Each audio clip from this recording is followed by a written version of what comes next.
I'm going to start with this because I just want a quick a palate cleanser, a little piece of candy. I'm sure some of you know Adam, one host of the Tim Pool IRL podcast, who's recently left the Tim Pool IRL podcast to go pursue his own dreams. Gave a message to the RNC, and this is one I'm quite excited to see. It's going to be a beautiful moment. Thank you, Mr. President. Good evening, my fellow Americans. For those who do not know me, my name is Adam Krigler. Krigler. It's Krigler. Y'all thought it was Krigler, but it's Krigler. I'm here tonight to speak on behalf of those Americans who feel reservations about discussing their viewpoints in light of America's current political climate. I come to you tonight with a voice of optimism, a voice that resonates a veneration for true American values that I see so many of you possess, despite the difficult times our nation is facing. There is a disease infecting our nation's politics, and in order to deconstruct the truth, we need to raise our voices collectively to decry the infringement of free speech that has become the cornerstone rhetoric of the left. The Republican Party represents the values of honest, hard-working people, individuals that embody the American dream. He's indistinguishable now. I mean, with the exception of the fact that he's got a massive man bun that he's trying to hide behind his head, he seems like a god-toting, gun-fearing American. November 3rd, I support the right to enact fair trade deals that will benefit hardworking Americans. I support the right of every American to have a say in how their children are educated.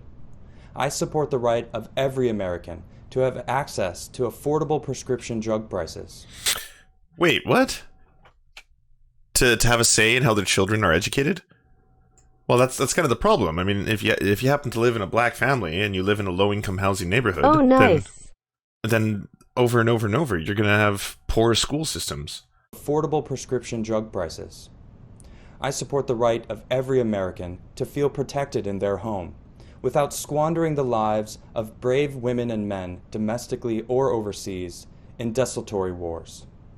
I support the right of every American who recommends term limits and other measures of accountability for their congressional leaders.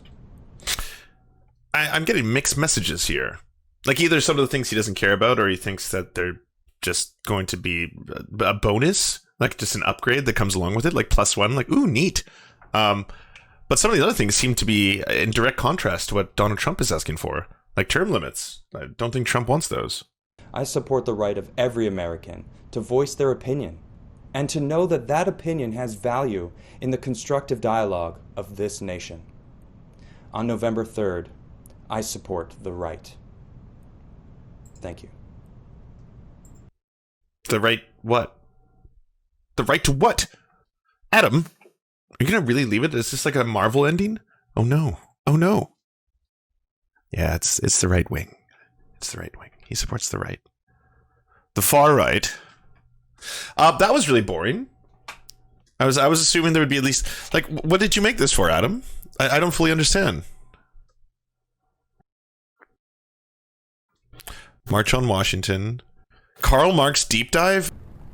So let's see. In October in 1835, he matriculated at the University of Bonn. The courses he attended were exclusively in humanities, in subjects such as Greek and Roman mythology and the history of art.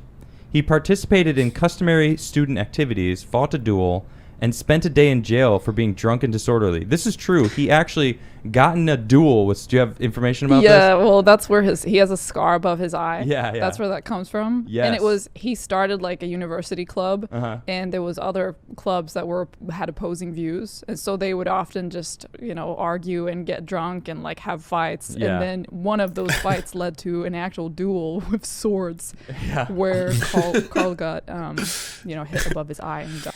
We're only 11 minutes in, but this is like the first pertinent information they're giving about Karl Marx's life. Got a big scar from that. And I'm not saying this isn't true, it is, but it's funny this is what they're starting with. Actually, he was proud of this scar. He was like, yeah, that's right. I was injured in a duel. I'm awesome. Anyway, so that's verbatim quote. by Karl Marx. As I hope everyone's read that one. I mean, everyone's always like, oh yeah, you should read Letters to the Gotha, or sorry, Critique of the Gotha Program. Oh yeah, you should read Das Kapital Volume 2. It's like, no, man. You should read the real words of Marx.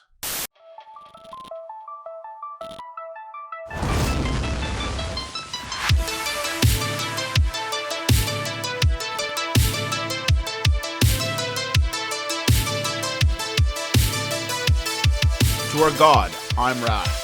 We pray at your altar of awesomeness. To our monarch, Thomas Bone, you are the light that guides our path. To our lords, Jeffrey Lamb, Stephen, Ninetails Cosmic Fox, Hans Josephine, and Poppy Nelson, we bow meekly for your pleasure. To our knights of the round table, Josh Mickelson, Dylan Byte, Alexander Thaler, Zach Christensen, Todd Buckingham, Todd Lajeunesse, Clement Chutzkoff, Godbear Games, Moss Beast, Political Puppy, Ali Menthol, Jimmy Big Nuts, Alan R., Andreas Chitoro, Good Poon Hates Cops, That's Solid Poon Man, and Bryn, we salute you. And to our many merchants and farmers, you have our undying love